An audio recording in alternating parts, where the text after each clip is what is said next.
하나님, 주 예수 그리스도의 이름으로 기도할 때 어떤 일이 일어나는가? 하나, 예수 그리스도의 이름으로 기도할 때 이적과 표적과 기사가 일어난다. 사도행전 4장 30절에 손을 내밀어 병을 낫게 하시옵고 표적과 기사가 거룩한 종 예수의 이름으로 이루어지게 하옵소서의 기록처럼 예수 그리스도의 이름이 선포되는 곳에 오늘날도 이적과 표적과 기사가 일어나도록 믿음으로 사모해야 한다. 우리의 삶의 현장에서 주기도문에 이름이 거룩히 여김을 받으시오며라고 믿음으로 기도할 때 주 예수 그리스도의 이름으로 능력의 역사가 나타난다. 둘, 예수 그리스도의 이름으로 복음을 전파할 때 구원의 능력이 나타난다. 성경에는 다른 이로서는 구원을 받을 수 없나니 천하 사람 중에 구원을 받을 만한 다른 이름을 우리에게 주신 일이 없음이라. 사도행전 4장 12절에 기록되었다. 복음전도에 있어서 구원의 능력은 주 예수 그리스도의 이름을 가지고 전할 때이다. 우리는 때를 얻든지 못 얻든지 복음을 전하면서 주기도문의 이름이 거룩히 여김을 받으시오며라고 기도할 때 구원의 능력이 나타난다. 셋, 예수 그리스도의 이름으로 기도할 때 삶의 현장에서의 고난도 기뻐할 수 있다. 사도행전 5장 41절에 그 이름을 위하여 능력받는 일에 합당한 자로 여기심을 기뻐하면서 공의 앞을 떠나니라 라는 말씀처럼 예수 그리스도의 이름으로 고난과 환난 당하는 우리의 삶이 있을지라도 이름이 거룩하게 하옵시며 라고 믿음으로 기도할 때에 삶의 기쁨이 넘쳐난다. 이름이 거룩히 여김을 받으시오며 라고 진정한 주기도를 드릴 때 어떤 삶을 살 수 있는가? 다 같이 기도할 때 우리의 삶은 스스로 거룩하신 하나님을 닮아가는 삶을 살아가게 된다. 하나님은 거룩하신 분임에 대하여 이사야 6장 3절에 서로 불러 이르되 거룩하다 거룩하다 거룩하다 만군의 여호와의 그 영광이 온 땅에 충만하도다라고 기록한다. 인생이 하나님을 거룩하게 할 수 없다.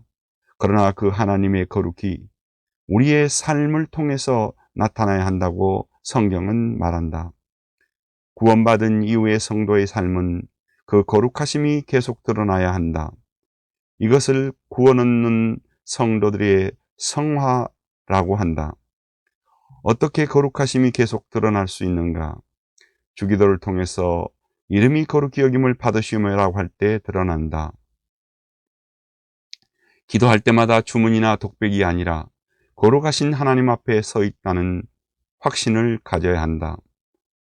기도할 때마다 이름이 거룩히 여김을 받으시오며 라며 하나님의 거룩하심이 우리 신앙생활 전반에 나타나는 삶을 살도록 마음에 깊이 묵상해야 하겠다.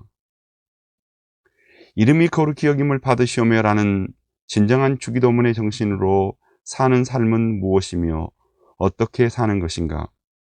하나, 그의 이름을 망령되이 일컫지 않는 삶이다.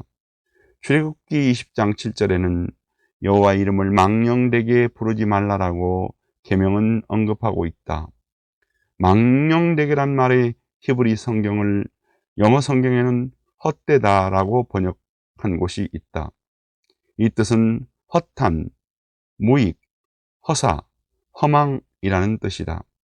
그러므로 망령되이라는 말의 뜻을 가지고 하나님 여호와 주 예수 그리스도의 이름을 의미 없이 허탈하게 불성실하게 불러서는 절대로 안 되는 것이다.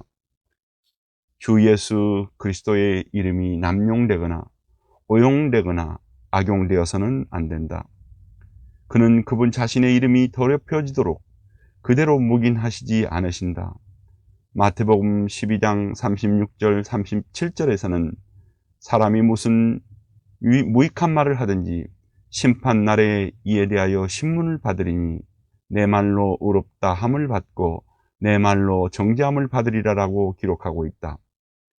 미국에서는 상대방을 저주하는 욕설에 대하여 하나님 혹은 예수라는 이름이 섞여 사용되는 것을 흔히 듣는다. 매우 잘못된 일이다. 미국에서 교육받고 자라는 신자의 자녀들도 화가 나면 함부로 그런 욕설을 하는 것을 본다. 큰일 날 일이다. 우리는 어떤 때 짐승의 이름을 들먹이며 욕할 때가 있다. 그런 경우까지도 조심해야 한다. 주기도문의 진정한 정신을 가지고 사는 삶은 망령되지 않는 입술의 생활을 통해 하나님의 거룩이 드러나는 거룩한 삶을 살아가는 것이다. 둘, 그의 이름으로 하나님께 거룩하고 신령한 예배를 드릴 때 하나님의 이름을 거룩하게 해드리고 하나님의 거룩이 드러나는 삶을 살 수 있다. 시편 45편 11절 그는 내 주인이시니 너는 그를 경배할지어다. 요한복음 4장 23절 24절 하나님은 영이시니 예배하는 자가 영과 진리로 예배할지니라고 말씀처럼 예배는 진정으로 드려야 한다. 예배는 그 요소 가운데 영성이 반드시 필요하다. 예배는 삼위일체 하나님이 그 자리에서 임재하신다는 두렵고 떨리는 마음이 필요하다. 하나님의 거룩이 드러나는 거룩한 삶은 참된 예배를 드릴 때이다. 셋, 그의 이름으로 주의 날을 거룩하게 할 때 하나님의 이름을 거룩하게 해드리고 하나님이 거룩이 드러나는 삶을 살 수 있다. 안식일을 거룩히 할지니라 에레미야 17장 22절에 말씀했다. 유대인들이 안식일 대신에 들어온 그리스도인의 안식일은 주의 날이라 불리워졌다. 계시록 1장 10절. 우리는 이 날에 엄숙한 태도로 우리 자신을 하나님께 봉헌할 때 하나님의 거룩이 드러나는 삶을 살아갈 수 있다. 결론. 필자가 쓴 논문에서 주기도문을 드릴 때의 신자들의 자세를 알아보기 위하여 이름이 거룩히 여김을 받으시오며에 대하여 하나님의 이름이 거룩히 여김을 받으시도록 기도하는 자세를 갖고 있는가라는 질문을 냈을 때에 72.5%가 예, 그렇다라고 대답했고 3.9%는 아니요, 10.7%는 가끔, 12.9%는 모른다 했다. 이 수치가 한국 기독교인의 주기도문에 대한 정신과 기도의식 구조 현상의 전부는 아니라고 보지만 긍정적인 측면에서 이렇게 분석해 본다. 즉 한국교회 신자들의 대다수가 그분의 이름을 거룩하게 또한 그의 이름을 영광받도록 살아가려는 태도를 가지고 있어서 한국교회의 앞날은 밝다고 본다. 그러나 10명 중에 1명 혹은 2명은 형식적인 신자의 모습으로 살아가고 한 명이 그의 이름을 망령되이 욕되게 헛되게 신앙생활할 때 예수 믿는 모든 신자가 욕을 들을 수 있고 예수 믿는 사람들은 나쁜 사람들이란 말을 듣게 되기도 한다. 이 글을 읽는 독자들은 앞으로 주기도문의 첫 번째 강구를 드릴 때마다 하나님의 거룩하심이 드러나는 거룩한 삶을 통하여 하나님이신 주 예수께 영광을 돌리는 삶을 살기를 원한다. 둘째 간구, 나라가 임하옵시며. 마태복음 6장 10절.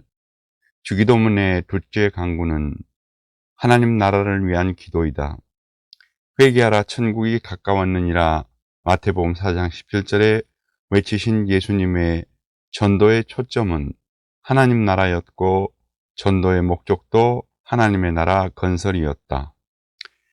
유대인들은 기도문에 대하여 하나님의 나라를 언급하지 않는 기도는 기도가 아니라 라는 말이 있는데 주기도문의 둘째 기원은 가장 짧지만 중심적이고 포괄적인 기원이다. 그렇기 때문에 마태복음에 덧붙여진 성령에서도 하나님에 관한 3가지 기원 중 나라만은 다시 한번 결론에서 언급된다. 참되게 헌신하는 영혼은 나라가 임하옵시며 라는 이 간구에 진심으로 참여해야 한다. 1. 하나님께서 하나님 나라라고 하셨을 때 그 말의 뜻은 무엇인가? 예수님께서 말씀하신 하나님의 나라는 인간 세계에서의 나라 관념과는 다르다. 즉 거기에는 지상의 나라처럼 경계나 구역 같은 개념이 없는 하나님의 주권 또는 통치를 뜻한다.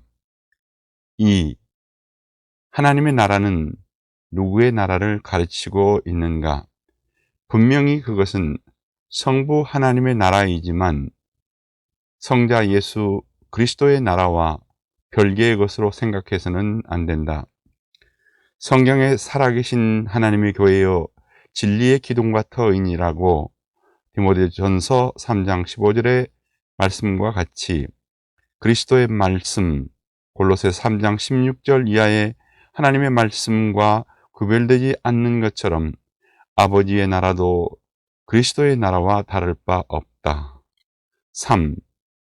하나님 나라의 성격과 특징은 무엇인가? 하나님 나라의 성격과 특징에 대하여 성경은 여러 가지로 묘사해 두고 있다. 하나, 천지를 창조하시기 전에 있었던 나라이다. 둘, 개념적이 아니라 현실적으로, 장소적으로 존재하는 나라이다. 셋, 이 나라는 내적, 영적, 도덕적으로 완전한 실현이 가능한 나라이다. 넷, 영원한 영광의 날이 시작되는 그날에 임하는 나라이다. 다섯, 이 나라의 왕은 그리스도이시다. 여섯, 이 나라는 죄가 없는 거룩한 나라이다. 일곱, 이 나라의 확장은 무한정한 나라이다. 여덟, 이 나라의 광채는 영원한 나라이다. 아홉, 하나님께서 절대 권능과 통치권으로 영광을 나타내시는 나라이다. 그러므로 하나님의 나라는 예수 그리스도가 임재하셔서 지배하는 곳이다. 그리고 천국의 국민은 모든 성도와 천군 천사들이다. 하나님의 나라의 주권은 보좌에 앉으신 그리스도에게 있다. 4. 하나님의 나라와 하늘나라라는 칭호는 어떻게 표현되고 있는가? 하나님의 나라 또는 하늘나라는 예수님의 중심적인 메시지였고 주기도문의 중심적인 기원이며 예수님의 메시지의 중심인 만큼 공간복음의 중심 사상이기도 하다. 구약 히브리어 성경에 기록된 샤마임 말쿠트는 신약 헬라어 성경의 하나님의 나라 해 바실레이아 톤 데우나 하늘나라 해 바실레이아 톤 우라논과 의미상 다른 점이 없다. 왜냐하면 유대인들을 대상으로 복음서를 쓴 마태는 유대인들이 하나님이란 호칭을 쓰기를 꺼려하였으므로 하늘이란 말을 썼기 때문이다. 공간복음서에서 마가, 누가, 요한은 주로 이방인들을 포함하여 썼기 때문에 하나님 나라로 쓰는 것에 대해 자유스럽게 표현하고 있다. 5. 예수님께서 가르치신 하나님 나라의 현재적인 의미와 미래적인 의미는 무엇인가? 먼저 하나님 나라의 현재적인 의미는 무엇인가? 예수님은 하나님 나라 도래를 선포하신 후 그의 공생의 사역에서 제자들을 하나님 나라 확장을 위해 파송하시고 하나님 나라의 복음을 전파하게 하셨다. 또 한편 대적자인 사탄의 세력을 말씀으로 물리치심으로 이 땅에 하나님의 나라를 실현하셨는데 마지막 예수님의 십자가와 부활 사건은 이 사탄에 대한 결정적인 승리를 의미한 것이었다. 그러므로 현재적인 하나님의 나라는 그의 지상사역과 십자가 및 부활 사건을 통해서 이루어진 역사적인 것이다. 다음으로 하나님의 나라의 미래적인 의미는 무엇인가? 예수님께서는 마태복음 4장 17절에서 공생의 제1성으로 회개하라 천국이 가까웠느니라는 말씀은 하나님의 나라가 가까웠다는 미래적인 것임을 알 수 있다. 때문에 예수님께서는 미래적인 하나님 나라 발전과 확장을 위해서 제자들에게 마태복음 28장 19절 20절에서 최후의 지상 명령으로 너희는 가서 모든 족속으로 제자를 삼아 아버지와 아들과 성령의 이름으로 세례를 베풀고 내가 너희에게 분부한 모든 것을 가르쳐 지키게 하라고 하셨다. 이것은 예수님께서 승천하신 후에 약속하신 성령의 권능을 받아 예수님이 다시 오실 때까지 그의 일을 계승할 교회에 주신 선교의 대과제이다. 그러므로 미래적인 하나님의 나라는 그의 재림으로 이루어지는 종말론적인 것이다. 6. 하나님의 나라에 대한 잘못된 오해들은 어떤 것이 있는가? 하나, 하나님의 나라를 철저하게 세상적으로 해석하고 세상적으로 받아들이는 것이다. 현대의 세속적 그리스도인들은 교회를 다니면서도 세상적인 것에만 관심을 가지고 있다.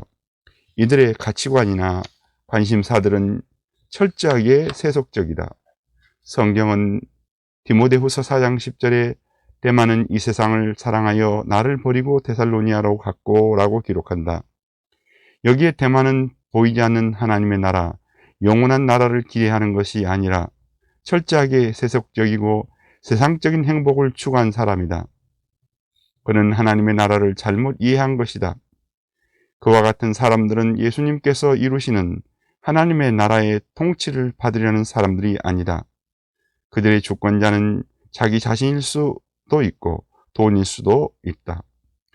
우리가 나라가 임하옵시며라고 주기도문을 드릴 때 자아, 돈, 명예, 세상 향락이 나의 주인이 될 수가 없다. 2. 하나님의 나라를 지상천국으로 해석하는 극단주의자들이 있다. 그들은 교회가 이 지구상에 존재하는 이유를 이 사회를 새롭게 하기 위한 혁명의 수단으로 보고 있다. 해방신학을 주장하는 자들이 바로 그들이다. 그들의 신학은 하나님의 나라는 특별히 따로 있는 것이 아니라 현재 가난한 자, 고통당하는 자, 민중을 해방시키는 것에 있다고 말한다. 그들은 하나님의 나라는 인간 스스로가 노력과 행동으로 건설할 수 있다고 주장한다. 그러나 하나님의 나라는 하나님의 손에 의해 이루어지고 있는 것이고 인간의 수단과 방법을 통해서 이루어지는 것이 아니다. 우리는 나라가 임하옵시며라고 주기도를 드릴 때마다 하나님의 나라가 하나님의 손에 이루어지도록 해야 한다.